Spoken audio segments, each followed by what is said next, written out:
Judaïsme pluriel. Un regard sur les sciences, l'histoire, la musique, la littérature, animé par Roland Bentoussan. Bonjour à tous, nous retrouvons Christian et Swan Xeri pour parler de développement personnel à propos de leur livre « Le développement personnel vu par les neurosciences ». Je rappelle que Christian Xeri est directeur émérite au CNRS et Swan, son fils, dirige le cabinet de conseil et en leadership The Best Me.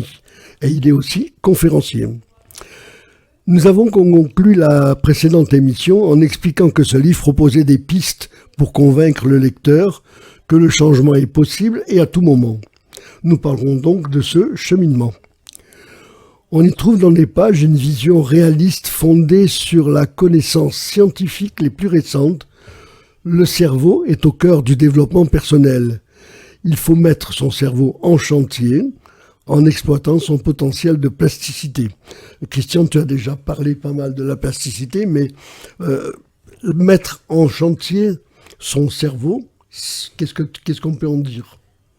Alors, mettre en chantier son cerveau, ça veut dire exploiter son potentiel de transformation, son potentiel de plasticité. Et ça ne peut se faire que en cherchant à obtenir de nouvelles compétences, en cherchant à apprendre de nouvelles choses, en cherchant à transformer pour l'améliorer sa personnalité.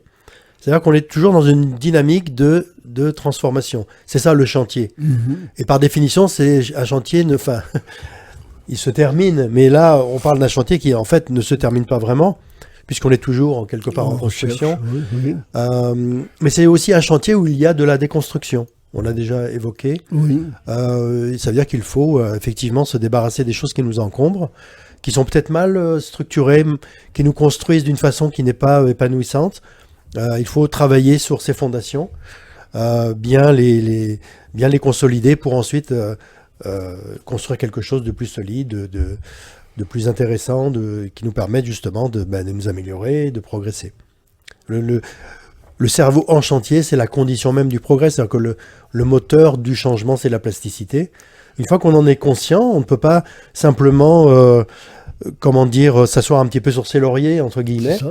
Et on est obligé de bouger d'une certaine manière. De ne pas perdre aussi ce que l'on a déjà acquis. C'est entretenir nos acquis, ça fait partie du processus de plasticité et de progrès d'une certaine manière aussi. C'est-à-dire ne pas régresser, c'est une façon d'avancer. Alors d'ailleurs, tu l'écrivais, ne pas oublier que la neuroplasticité fait que les acquis non entretenus par l'exercice et la pratique se dégradent et que les connaissances finissent par sombrer dans l'oubli. Oui. C'est ce que tu disais. Oui, ça c'est la façon de la plasticité, si on veut. Parce qu'en fait, il faut toujours lutter pour maintenir ce qu'on a acquis. Mais en même temps, c'est une phase qui n'est pas si sombre que ça parce que on peut abandonner de mauvaises habitudes. On peut aussi oublier des choses qui nous ont marqués, qui nous ont stigmatisés, pour montrer de la résilience, rebondir, etc. Grâce à cette capacité qu'a le cerveau aussi à déconstruire les choses. Et ça, c'est la déconstruction de circuits, de connexions entre neurones, de liens entre des régions. Des régions où, par exemple, qui relient les capacités de raisonnement, d'abstraction et les régions qui gèrent les émotions et les souvenirs. Et ça, c'est quelque chose qu'il faut essayer de travailler pour, encore une fois, avancer de façon en étant un peu plus léger dans la vie. Et cette faculté de déconstruction qu'a le cerveau, c'est quelque chose de très important, non ? C'est important et c'est positif, parce que tu as des personnes qui n'arrivent pas à faire ça, qui, comme on dit, n'arrivent pas à oublier, qui ont tendance un peu à gratter leurs plaies pour les maintenir toujours et justifier ce qu'ils sont, c'est-à-dire justifier qu'ils n'avancent pas dans la vie, et se poser en victime, etc. Alors, les étapes du cheminement proposées comportent 3 étapes. Qui veut nous parler de ces 3 étapes ? Moi, je peux répondre. Alors, ce sont 3 étapes globales au sein desquelles on pourrait encore en retrouver d'autres. Mais la toute première, c'est déjà l'introspection. C'est-à-dire, ne serait-ce que se poser la question et se dire est-ce que j'ai envie de changer? Est-ce qu'il y a des choses dans ma vie qui vont, d'autres qui vont moins bien? Donc la toute première chose, c'est l'introspection, c'est être capable de se regarder dans le miroir et voilà, de savoir où on en est. La deuxième chose, c'est l'auto-évaluation. C'est qu'à partir de là, une fois que j'ai compris que je voulais changer, que je voulais progresser, que je voulais peut-être devenir plus ou autre, sur quoi est-ce que je dois changer? Et là, je reprends les propos de mon père, mais est-ce qu'il y a aussi des choses que je veux garder? Et moi, je trouve que c'est aussi important dans la quête de changement de aussi maintenir une forme de stabilité et de se rappeler que changer, c'est pas non plus complètement se transformer. Ça peut aussi être juste évoluer en réalisant ce que l'on a fait ou ce que l'on a de bien et qui marche, et ce sur lequel on doit travailler. Donc, la deuxième étape, c'est l'auto-évaluation. Et évidemment, la troisième, on en avait parlé lors de la première émission, mais c'est le passage à l'action. C'est que de nombreuses personnes lisent tous les bouquins en développement personnel qu'ils pourront trouver dans une bibliothèque municipale, et pour autant, leur vie ne change pas. Parce que la réalité du changement, c'est que ça se fait pas dans la théorie, ça se fait sur le terrain, ça se fait au quotidien, ça se fait dans l'application et dans le changement et dans l'action. Oui, c'est souvent la question que je me posais en lisant ce livre. Comment vraiment continuer, aller au bout des choses. C'est peut-être pas si facile que ça. Non, évidemment, c'est pas facile, mais en même temps, comme on dit en anglais, choose your hard. C'est-à-dire, qu'est-ce qui est le plus difficile? Est-ce que c'est de rester qui tu es, ne pas changer, ne pas évoluer, et finalement te retrouver à un moment donné dans un chemin de vie qui n'est pas celui que tu souhaitais, ou alors accepter aussi une difficulté qui est celle de la prise de décision, de l'audace, du changement, des sacrifices et des efforts quotidiens que ça demande, mais pour potentiellement, à un moment donné dans ta vie, te sentir épanoui, à l'aise et aligné. Dans les deux cas, ça sera difficile. Donc quel est le difficile que tu choisis? Celui de la stagnation ou celui du progrès? Mais quoi qu'il en soit, effectivement, ça sera pas facile. Et après, j'ai envie de te dire, quand tu embrasses aussi le développement personnel comme étant une philosophie de vie, que tu es moins dans la résistance et plutôt dans le comme une belle randonnée, quoi. J'y vais, je mets un pied devant l'autre, et puis je prends les objectifs et les étapes les unes après les autres. Quand j'y suis confronté, parfois il y aura des montées, parfois il y aura des descentes, parfois il y aura des défis, parfois ce sera facile, mais j'y vais en fait. Tu vois, et j'y vais pas avec une quête d'une ligne d'arrivée, parce qu'il y en a pas. Tu vois, c'est un chemin, c'est une philosophie de vie et un chemin continu. Alors, au chapitre 3, savoir d'où je viens, vous posez la question, sommes-nous le produit figé de notre patrimoine génétique? Vous répondez non. Sommes-nous contraints par notre conditionnement animal et les déterminismes de notre espèce? Vous répondez en partie. Alors, notre héritage génétique et les transformations épigénétiques, qui veut en parler? Alors, notre héritage génétique, c'est le patrimoine qui est hérité de nos parents, du père et de la mère. Et donc, on a un ensemble de gènes qui définissent à la fois des caractères physiques, mais aussi des caractères qui vont faire partie de ce qu'on appellera ensuite la personnalité. La génétique, c'est ça, c'est cet héritage initial. L'épigénétique vient moduler cet héritage et l'expression des gènes. Et l'épigénétique, ça commence déjà dans la vie intra-utérine. C'est-à-dire que si la maman consomme de l'alcool, si la maman fume énormément, donc ses habitudes de vie à elle, si elle est extrêmement anxieuse, si elle est très stressée, ça va faire partie de l'environnement qui va faire que les gènes vont s'exprimer d'une manière ou d'une autre. Et ça commence déjà à être, comment dire, le milieu dans lequel la personnalité va se forger. C'est déjà un premier moule. L'épigénétique, c'est ce qui permet donc aux gènes de s'exprimer ou de ne pas s'exprimer. Voilà. Et il y a une sorte de transmission intergénérationnelle, comme le montrent certains travaux, de ces influences qui, par exemple, après la guerre, des populations ont subi une malnutrition. Et bien, dans les générations suivantes, malgré un régime alimentaire normal, on avait de nombreux cas d'obésité, par exemple. Oui. C'est juste un exemple.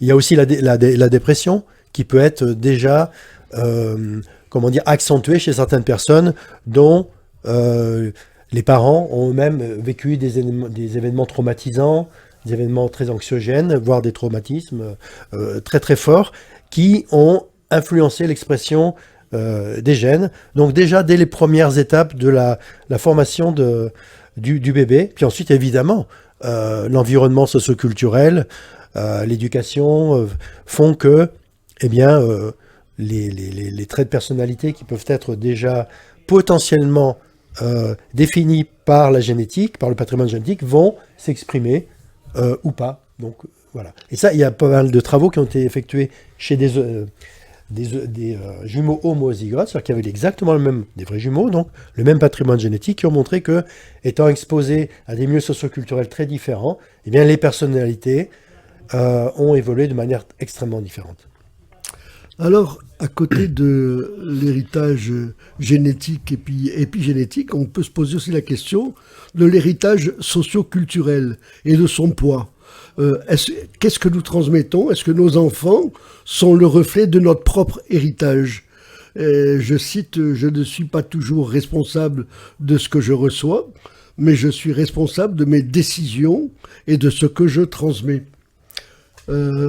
Alors, forcément, en fonction du milieu dans lequel nous vivons, en fonction de l'éducation que nous recevons, ça a forcément une influence. Donc, notre héritage socio-culturel, et on le voit en comparant des populations de différents pays, de différentes cultures religieuses, économiques ou autres, peu importe, on voit des différences de fonctionnement. Donc, évidemment, maintenant, ce qui est important dans le développement personnel, c'est de comprendre que on n'est jamais d'une certaine manière une victime, dans le sens où et le but c'est pas d'enlever du poids au trauma éventuel ou à ce qui a pu blesser, c'est plutôt de redonner de la force et du courage en rappelant à la personne que, et c'est notamment Boris Cyrulnik qui disait ça, il disait, qu'il était un éminent psychiatre, il disait, vous n'êtes pas responsable de ce qui vous est arrivé, mais vous êtes responsable de ce que vous allez devenir à partir de ce qui vous est arrivé. Donc, le passé est passé, comme dirait la Reine des Neiges, hein, si on doit la citer. D'ailleurs, elle dit, le passé est passé, libéré, délivré. Donc, tu vois, donc, qui est une vraie leçon de lâcher prise, où elle nous rappelle que si on accepte que le passé est passé, c'est un terrain de jeu sur lequel on ne peut plus de toute façon s'exprimer. Par contre, le présent et l'avenir, là, on peut encore y faire quelque chose. Donc, cette prise de responsabilité, de dire, ok, je suis peut-être pas responsable de ce qui m'est arrivé, par contre, ce qui va se passer à partir de maintenant, mes décisions, quel type de personne je peux devenir, qu'est-ce que je fais de mes traumas, ou qu'est-ce que je fais de mes forces, bah, ça, pour le coup, c'est une question qui a de la valeur ou de l'intérêt, puisqu'elle va amener un chemin de progrès, des décisions et certaines actions. Alors, à un moment donné, on se pose la question dans le livre, comment définir les valeurs dont nous avons hérité? Et il y a tout un questionnaire là. Et puis moi, je me suis posé la question de savoir, quand on répond à ce questionnaire, est-ce qu'on est vraiment dans le vrai? Est-ce qu'on masque? Est-ce qu'on ne peut pas on ne veut pas voir des choses? Ouais, t'as raison. Lorsque c'est un questionnaire, donc nous on a fait le parti pris de faire un questionnaire d'auto-évaluation parce qu'on veut vraiment que les gens prennent le temps d'aller vers de l'introspection. On l'a dit, c'est l'étape numéro 1 pour pouvoir progresser. Et effectivement, les gens ont cette tendance assez fréquente à soit se sous-évaluer, soit se surévaluer. Mais c'est pour ça que dans ce questionnaire, comme dans l'ensemble des questionnaires que l'on fournit nous dans le livre, on demande à ce que ce soit fait avec un binôme. Quelqu'un de proche, qui nous connaît bien, parce que ça permet d'avoir, on va dire, 2 avis sur une même situation, 2 points de vue sur une même personne, de venir confronter. Déjà, ça ouvre les discussions. Donc, pour peu que ce soit un membre de la famille ou un ami proche, bah, ça ouvre des discussions intéressantes sur le soi et sur le ensemble. Mais en plus, ça amène beaucoup plus de factuel aux éléments et aux différentes réponses au questionnaire. À condition de ne pas penser « je veux paraître ». Ouais, mais à nouveau, si tu as un binôme honnête et sincère, il t'aidera à, tu vois, à ramener au moins à l'équivalent d'un juste milieu. Bon, quel est le point de vue des neurosciences sur ce qu'on vient de dire? Sur la conscience? Oui, sur la conscience, oui. Alors, le point de vue de neurosciences, c'est un point de vue qui est un peu par définition fondé sur de l'expérimentation, sur notamment de l'enregistrement des activités cérébrales dans différentes situations. C'est aussi une façon de décomposer ce qu'est la conscience, parce qu'on ne devrait pas parler de la conscience, mais des consciences, en fait. Et nous avons décidé de décomposer la conscience en conscience perceptive, celle qui nous est fournie à travers nos sens, celle qui nous permet de ressentir nos émotions, de percevoir le monde. La conscience réflexive, c'est une autre étape. C'est celle qui nous permet de nous penser nous-mêmes, d'être dans le monde de nos pensées et dans cette conscience que l'on a d'être nous-mêmes. Oui. C'est nous qui agissons. On parle d'agentivité. C'est nous qui décidons. C'est nous qui ressentons. On est dans la réflexion sur soi. Et une troisième composante que nous avons décrite, c'est la conscience autobiographique. Là, cette conscience-là, elle se réfère à nos souvenirs, à notre histoire, à nos expériences que l'on a accumulées. Encore une fois, ce qui peut nous encombrer ou au contraire nous faciliter dans une démarche de progrès. Donc on a ces trois types de conscience qui sont toujours en dynamique. On peut pas c'est pas l'une conscience l'une après l'autre. Elles sont toujours dans une dynamique d'imbrication et tu vois.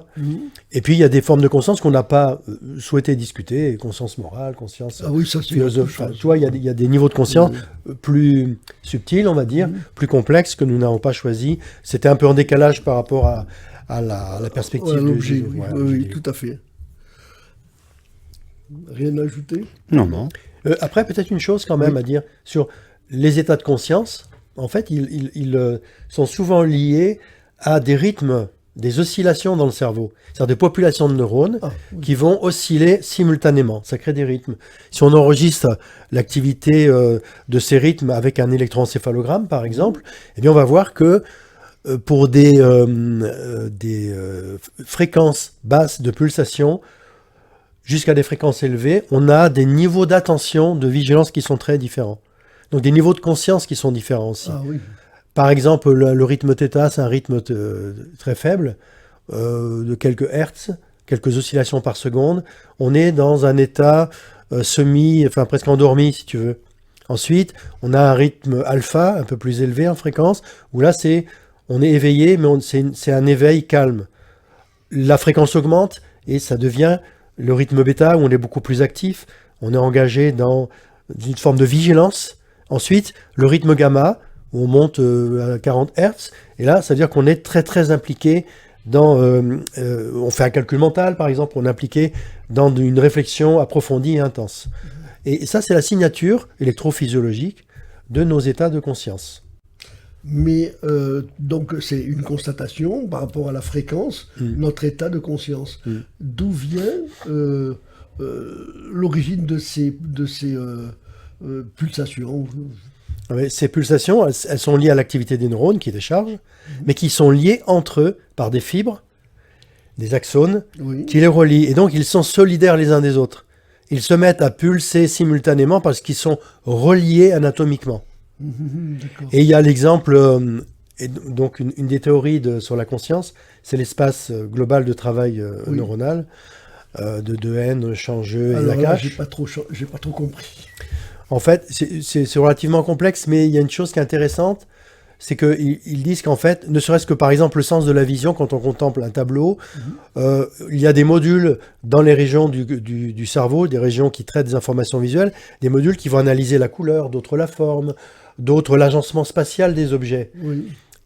Mais la perception globale du tableau, elle vient de la fusion de ces différents éléments.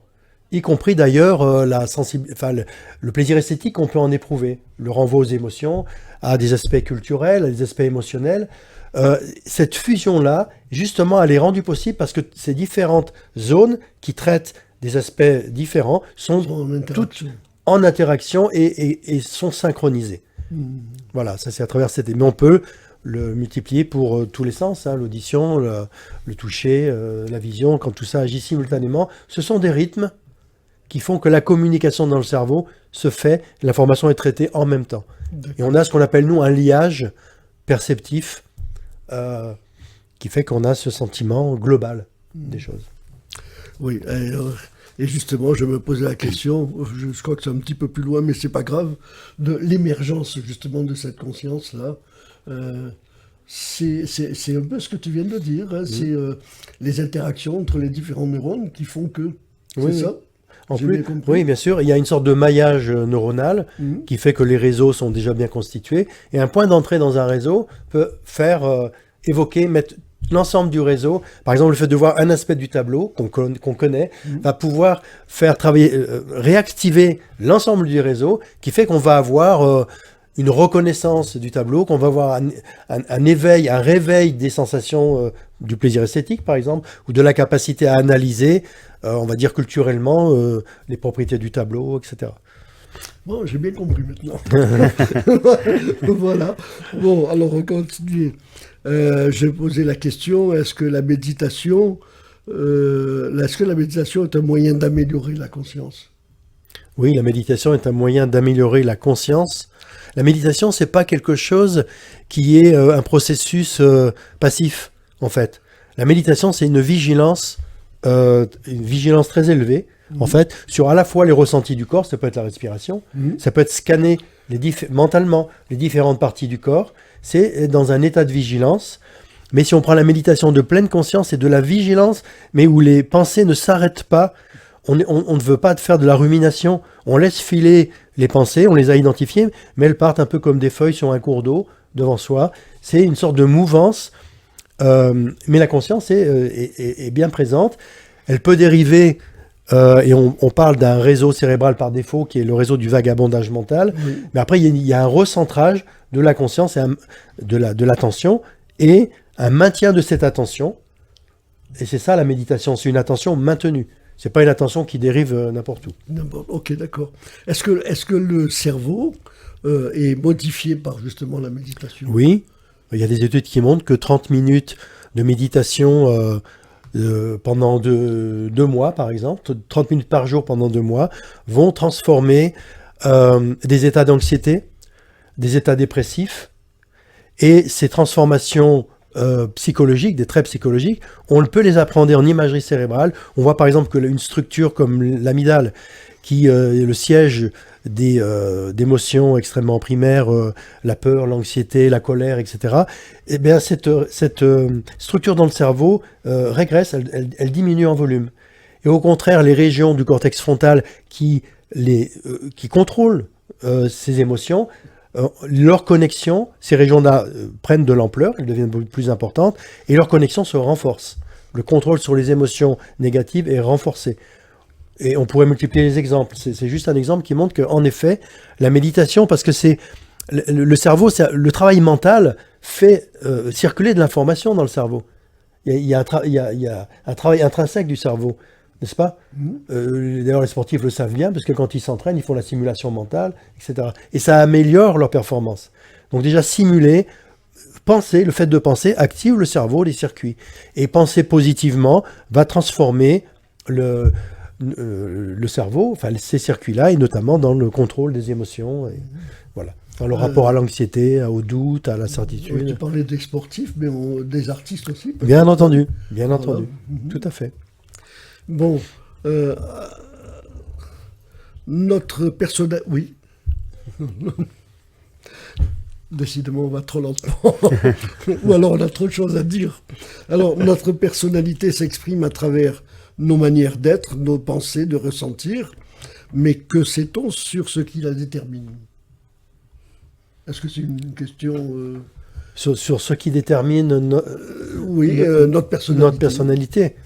Bon, là, un petit peu déjà évoqué sur ce qui détermine notre personnalité. C'est à la fois un patrimoine génétique, et puis c'est le milieu dans lequel on a évolué, puisqu'on parle, les psychologues ont tendance à dire, le tempérament, c'est quelque chose qui nous définit génétiquement, on va dire, pour être un peu caricatural, tandis que le caractère, c'est quelque chose qui est influencé, qui est un peu formaté par nos influences socio-culturelles, le milieu dans lequel on a vécu, nos relations à l'école, nos relations avec les autres en tant qu'adultes, dans le milieu professionnel, etc. Alors maintenant, pour aller très vite, puisqu'il ne nous reste plus grand-chose, il y a des tests de personnalité. Tu veux nous en dire quelques mots ? Oui, il en existe de nombreux et depuis toujours. Il y a l'énéagramme, la processcom, le test DISC, et nous, effectivement, on a décidé d'aller plutôt vers le test Exaco, qui en fait est un test qui a évolué à partir d'un test initial qui s'appelle le test Ocean, OCEAN, qui est le seul test aujourd'hui de personnalité reconnu par la science. Comme on est sur une démarche, nous, de science, on a préféré ce test-là, dont on propose pas la version complète dans le livre, mais une version simplifiée basée sur de l'auto-évaluation pour pouvoir définir ou faire ressortir des grands traits de personnalité à partir desquels le lecteur peut se dire, bah tiens, ce trait de personnalité-là, il est en concordance avec mes valeurs, avec mes objectifs, avec qui j'ai envie de devenir, ou tel autre trait est un trait un peu limitant. Et donc, étant donné qu'il s'agit d'un trait de caractère et donc peut évoluer en fonction de nouvelles actions ou de nouvelles prises de décision, voilà, quels sont les traits que je souhaite garder, ceux que je souhaite faire évoluer, afin de progressivement aller vers une typologie de personnalité qui est celle qui me procurera le plus de sérénité et de bien-être. Merci, on est encore à la fin de cette émission. Ça va vraiment très vite. Je vous remercie tous les deux. Merci à toi. Je sais qu'on va se retrouver encore. Oui. Je rappelle à nos auditeurs que s'ils ont été intéressés, ils peuvent très bien trouver beaucoup d'informations sur ce livre, Le développement personnel, vu par les neurosciences, écrit à 4 mains par Christian et Swan Xeri. Merci à tous les deux. Merci. Et à bientôt.